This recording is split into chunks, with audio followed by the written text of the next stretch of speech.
If you bought $10,000 of Apple in 2006, it'd be worth $1,166,000.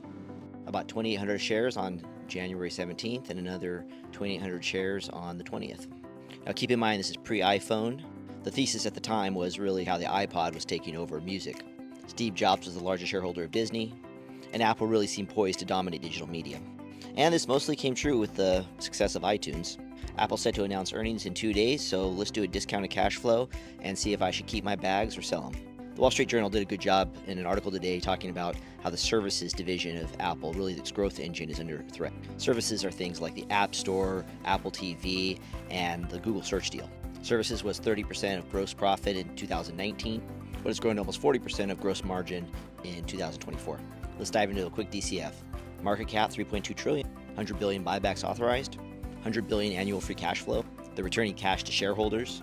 People are holding on their iPhones longer, but they are extremely loyal, 97% loyalty rate in the US. Their gross margins are an impressive 47%, but services an incredible 75% gross margin. And my favorite metric for a business like this, the return on invested capital, ROIC, is 33%.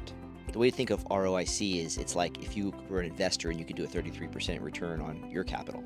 So a conservative base case of 5% annual growth on the top and bottom line for 5 years, and a 2% terminal growth with a 9% discount rate, which is the weighted average cost of capital for Apple, gives an intrinsic value of $210 per share. That's actually pretty darn close to where today's value is.